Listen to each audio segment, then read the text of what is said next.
Terima kasih. Bismillahirrahmanirrahim. Assalamualaikum warahmatullahi wabarakatuh.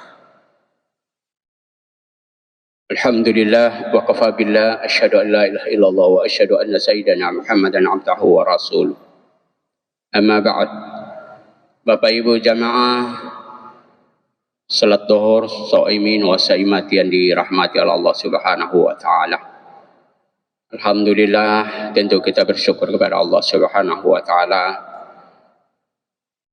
Pada hari ini memasuki hari ke-13 Ramadan yang kita jalani tahun ini. Harapan kita semua ibadah kita yang wajib, yang sunnah, baca Quran, infak, sedekah, mudah-mudahan dapat diterima oleh Allah Subhanahu wa taala. Salawat dan taslim kita aturkan kepada junjungan kita Habibullah Mustafa Muhammad Rasulullah SAW. Mudah-mudahan kita berharap kepada Allah Subhanahu wa taala ketika kita kembali kepada Allah, kita wafat, InsyaAllah dengan izin Allah, Rasulullah SAW memberikan syafaat kepada kita semuanya. Amin ya rabbal alamin. Bapak Ibu jamaah salat zuhur shaimin wa saimat yang dirahmati Allah Subhanahu wa taala. Saya coba menyampaikan dalam hadis qudsi, ketika datangnya Ramadan, Allah itu memanggil Nabi Musa alaihissalam, ya Musa ta'al, Musa ke sini. Ketika datang Nabi Musa alaihissalam di hadapan Allah, Allah mengatakan kepada Nabi Musa apa? Ya Musa, inni aqtaitu ummati Muhammadin sallallahu alaihi wasallam nurani. Wahai Musa, saya akan memberikan dua cahaya kepada umat Nabi Muhammad sallallahu alaihi wasallam. Nabi Musa tanya sama Allah, ya Rabb, limadha? Kenapa? Kalau Allah Ta'ala ila Nabi Musa alaihissalam, dan Allah mengatakan kepada Nabi Musa, kaila yadurruhum zulmatani. Apa kata Allah? Karena aku khawatir wahai Nabi Musa kepada umat Nabi Muhammad sallallahu alaihi wasallam dengan dua kegelapan. Bapak Ibu jamaah shaimin wa saimat yang dirahmati Allah Subhanahu wa taala. Nabi Musa balik lagi tanya sama Allah, ya Rabb, ma nurani? Kalau dalam ilmu bahasa Arab, kalau disebut dengan nurani boleh, nuraini pakai yanun di belakang boleh. Itu artinya dua cahaya. Zulmatani, zulmataini boleh. Alif dengan nun, ya dengan nun, itu boleh dalam ilmu bahasa Arab, makna dua. Sama dengan raka'ataini, kata raka'a ya raka'a ya raka'an. Raka'ataini dua rakaat. Kalau raka'atin satu rakaat. Saya lanjut. Nabi Musa tanya sama Allah, ya Rabb, ma nurani? Apa yang dimaksud dengan dua cahaya itu? Kalau Allah Ta'ala ila Nabi Musa alaihissalam, dan Allah mengatakan kepada Nabi Musa alaihissalam, nurul Ramadan wa nurul Quran. Dimaksud dengan dua cahaya itu adalah cahaya Ramadan dan cahaya Quran. Subhanallah. Berarti Ramadan kaitan dengan ibadah puasa. Quran surat Al-Baqarah 183 mungkin kita sudah hafal dan dijelaskan. Saya coba jelaskan secara ilmu tafsir. A'udzubillahi minasyaitonirrajim. Ya ayyuhalladzina amanu kutiba alaikumusiyam wa ma kutiba 'alal ladzina min qablikum la'allakum tattaqun. Setiap Quran kalau Allah awali dengan huruf ya, itu namanya hurufin nida. Makna hurufin nida artinya huruf panggilan. Ya Ahmad, ya fulan, ya Ahmad, ya fulan, ta'al, sini. Itu Allah panggil. Ya, itu Allah sebutkan dalam Quran sebanyak 361 kali. Wallahu a'lam bishawab. Baru setelah itu Allah gandengkan dengan alladzina, isim mausul, penyampung, positif. Alladzina mana adalah orang-orang. Alladzina itu Allah sebutkan dalam Quran sebanyak 1080 kali. Wallahu a'lam bishawab. Baru setelah Allah mengatakan amanu, Allah panggil orang-orang kita. Baru setelah itu Allah mengatakan, kalau kalian mengaku beriman, aku akan memberikan hadiah pada kalian. A'tini al-hidayah, aku berikan hadiah kepada kalian, kata Allah. Apa? Kutiba alaikumusiyam, yaitu tentang puasa Ramadan. Bapak Ibu jamaah yang saya sampaikan, kata kutiba ini asal kata dari bahasa Arab adalah kataba yaktubu kutuban. Kalau kataba ada fa'ilnya, ada kata kerjanya, isimnya. Kataba isimnya adalah huwa. Maka tapi fi'ilnya fi'il madhi. Fi'il madhi adalah sesuatu yang telah dikerjakan. Makanya Allah kenapa tidak mengatakan kataba tapi mengatakan kutiba? Karena itu adalah isim mazhul, positif. Tidak ada fa'ilnya, tidak ada kata kerja di situ. Maka Allah mengatakan kutiba, aku berikan kewajiban kepada kalian yaitu puasa Ramadan. Nama kutiba alal ladzina min qablikum, begitu juga pun kata Allah, aku berikan puasa sama dengan orang-orang yang dulu. Siapa? An-Nabi, Al-Anbiya, Al-Iman, As-Sahabati Rasulullah SAW. Yaitu para Nabi dan Rasul Allah, orang beriman dan orang-orang yang dulu Allah berikan kewajiban puasa kepada kita. Bapak Ibu, ikhwafillah, ayolah hadirun, shaimin, shaimat yang dirahmati Allah Subhanahu wa taala. Setelah itu dilanjutkan oleh Allah. Kalau setelah Allah panggil kita termasuk orang beriman, maka Allah mengatakan kalian mengaku beriman dan melaksanakan perintah-perintahku, maka aku akan berikan kalian kewajiban puasa Ramadan. Kalau kalian sudah melakukan puasa Ramadan, maka Allah bentuk jati diri kita apa? La'allakum tattaqun. Kata la'allakum, kata la'alla. Berarti fi'ilnya fi'il jama'. Semua kita. Tapi syaratnya adalah kembali kepada amanu, orang beriman. Amanu itu Allah sebutkan dalam Quran sebanyak 68 kali dalam Quran. Wallahu a'lam bishawab. Kalau kita lihat dalam referensi dari para pengarang tafsir-tafsirnya. Terus Allah membentuk jati diri kita. Kalau la'allakum, Allah sebutkan dalam Quran sebanyak 57 kali. Baru setelah Allah mengatakan bagi kalian yang bertakwa. Kata takwa, Ibnu Mas'ud menyebutkan dalam tafsir As-Salasatul Ma'na ada 3 arti. Al-awwal, yang pertama, ayyuta'a wa la yu'sa.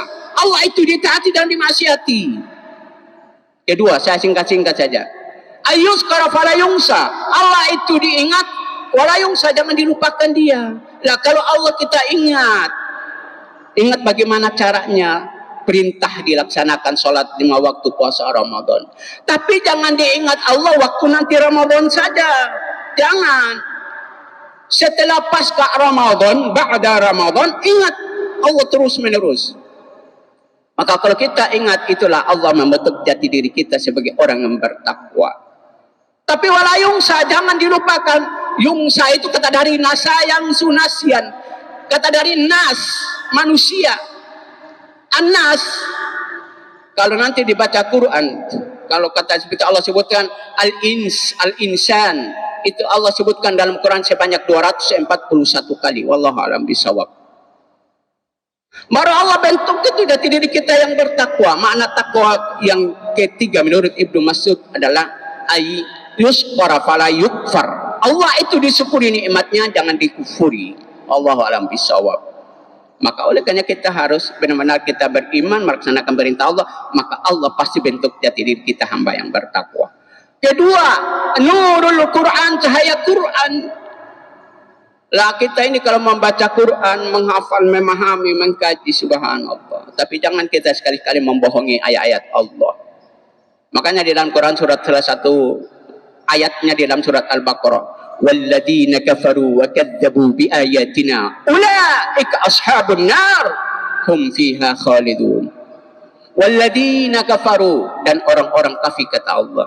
Wa kadzdzabu kata kadzaba yakdzibu kadiban, membohongi, tidak suka. Bi ayatina, ayat kami kata Allah. Ulaika, bagi mereka kata Allah, ashabun nar, mereka itulah ahli-ahli neraka kata Allah. Hum, bagi mereka, fiha, di dalamnya, khalidun, selama-lamanya kata Allah. Lah kalau kita bohongi Quran, Allah janjikan sama kita, Allah mengatakan kalian itu pasti punya tempatnya di neraka jahanam. Baru Allah bilang selama-lamanya di situ di neraka jahanam. Saya singkat. Nabi Musa tanya lagi sama Allah, ya Rabb, ma zulmatani, apa yang dimaksud dengan 2 kegelapan itu? Kalau Allah Ta'ala ila Nabi Musa alaihissalam, dan Allah mengatakan kepada Nabi Musa, zulmatul qabara wa zulmatul yaumal akhir. Yang dimaksud dengan dua kegelapan itu adalah kegelapan di akhirat dan kegelapan di alam kubur. Sekarang bapak-bapak, kalau saya tanya, kira-kira alam kubur itu terang kah gelap? Ada yang bisa jawab? Akan ragu-ragu. Kalau saya bisa jawab, bilang gelap. Pernahkah saya sudah coba ke sana? Belum pernah. Apa mau coba? Silakan. Gelap memang, tapi tergantung dari amalia kita. Wa ya'malu 'amalus shalih, melaksanakan amal-amal yang baik. Yakni wa ya'malus shalatil waqtul khamsi, melaksanakan salat 5 waktu. Shaumi fi syahri Ramadan, berpuasa pada bulan Ramadan. Wa qiraatul Quran, membaca Quran. Zikri itu minallah, berzikir kepada Allah, ingat kepada Allah. Al-infaq, as-sedekah, bersedekah kepada Allah. Maka insyaallah terang. Yang terakhir saya sampaikan, bahwa satu ketika Allah utus malaikat pencabut roh. Bapak, malaikat pencabut roh siapa? Malaikat pencabut roh siapa bapak-bapak? So ganti kah belum? Belum. Malaikat pencabut roh diutus, dipanggil oleh Allah dan diutus turun di muka bumi. Allah panggil, ya malaikat Israel, ta'al, sini kamu. Al-an anta yanjulu fil ard, sekarang kamu turun di muka bumi. Malaikat tanya sama Allah, ya Rabb, mada ta'mal? Apa yang saya lakukan? Allah mengatakan kepada malaikat pencabut roh, cabut rohnya si fulan. Malaikat tanya lagi sama Allah, ya Allah, saya cabut roh si fulannya itu melalui mana dulu, pintu mana? Allah bilang melalui mulut dulu. Turun malaikat pencabut roh, cabut di rohnya si fulan. Ketika dicabutkannya fulan ini orang baik-baik, maka ketika malaikat pencabut roh turun mencabut rohnya si fulan lewat mulut, dia tidak mampu. Ketika dia tidak mampu mencabut rohnya si fulan, malaikat balik bilang sama Allah, ya Allah, saya tidak mampu mencabut rohnya si fulan ini, dia namanya ini, melalui mulut. Malaikat tanya, ya Allah, apa penyebabnya? Allah bilang sama malaikat pencabut roh, kenapa kamu tidak mampu mencabut rohnya si fulan melalui mulut? Karena dia punya mulut ini digunakan berzikir, membaca Quran, selalu mengatakan yang baik-baik. Kalau memfitnah orang itu gampang. Kalau membaca Quran, berzikir, insya Allah kamu tidak mampu mencabut. Itulah penyebabnya. Subhanallah. Malaikat tanya sama Allah lagi, kalau begitu melalui apa lagi ya Allah? Melalui mata. Turun malaikat cabut rohnya si fulan melalui mata, tidak mampu lagi. Malaikat balik bilang sama Allah, ya Allah, saya tidak mampu lagi melalui mata. Malaikat tanya dia, mata ini kenapa? Digunakan apa? Allah bilang dia mata itu digunakan untuk selalu membuka mushaf Quran, lembaran-lembaran Quran, dan dia baca. Maka oleh karenanya engkau tidak mampu. Malaikat bilang, kalau begitu melalui apa lagi? Melalui telinga. Turun lagi, tidak mampu lagi. Malaikat balik sama Allah, ya Allah, saya tidak mampu lagi cabutnya roh si fulan melalui telinga. Kalau begitu melalui apa lagi? Allah bilang melalui tangan. Turun malaikat lagi cabut rohnya si fulan melalui tangan, tidak mampu lagi. Apa kata malaikat kepada Allah, ya Allah, penyebabnya apa sehingga saya tidak mampu mencabut rohnya si fulan melalui tangan? Allah bilang dia punya tangan itu selalu digunakan untuk berinfak, bersedekah, bantu orang. Tak pernah sekakar, pelit. Dia tidak pernah melakukan itu. Dia selalu senang berinfak, bersedekah, bantu orang-orang susah dan orang berkepentingan untuk membutuhkan sesuatu yang dia inginkan. Maka oleh karena engkau tidak mampu. Malaikat balik lagi sama Allah, ya Allah, kalau begitu melalui apa lagi? Allah bilang melalui kaki. Turun lagi malaikat, cabut rohnya si fulan melalui kaki, tidak mampu lagi. Malaikat balik sama Allah, ya Allah, saya tidak mampu lagi melalui kaki untuk mencabut rohnya si fulan. Kenapa ya? Ya Allah, kata malaikat, karena dia punya kaki digunakan untuk berjalan ke masjid, ke musalla, berjalan tempat-tempat baik, majelis. Maka oleh karena engkau tidak mampu. Kalau begitu malaikat tanya lagi sama Allah, kalau begitu apa lagi ya Allah? Terakhir Allah bilang, kalau begitu kamu tulis nama saya. Uktubin nafsi, tulis nama saya. Allahu Akbar, Allahu Akbar, Allahu Maha Besar. Paparkan sama dia. Ketika dia melihat nama saya, maka engkau akan mampu mencabut rohnya si fulan itu. Wallahu a'lam bishawab. Akhirnya dia bisa untuk mencabut rohnya si fulan. Wallahu a'lam bishawab. Mudah-mudahan insya Allah Allah Subhanahu wa taala selalu menggunakan semua fakultas tubuh kita ini, anggota tubuh kita dari kepala sampai kaki, selalu untuk bermanfaat bagi orang banyak, dan insya Allah akan kita mendapat keberuntungan, kebahagiaan di sisi Allah Subhanahu wa taala. Terima kasih, lebih dan kurang mohon maaf. Kebenaran dari Allah, kekurangan dalam kekurangan pribadi saya. Afwa minkum ila liqa. Assalamualaikum warahmatullahi wabarakatuh.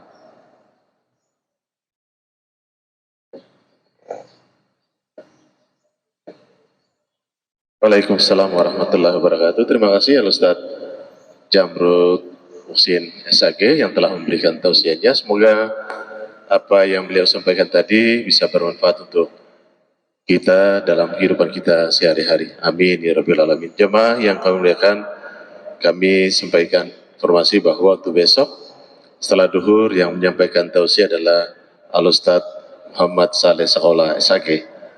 Dan kepada jemaah kami informasikan lagi, di masjid ini setiap hari kami buka puasa bersama di masjid ini.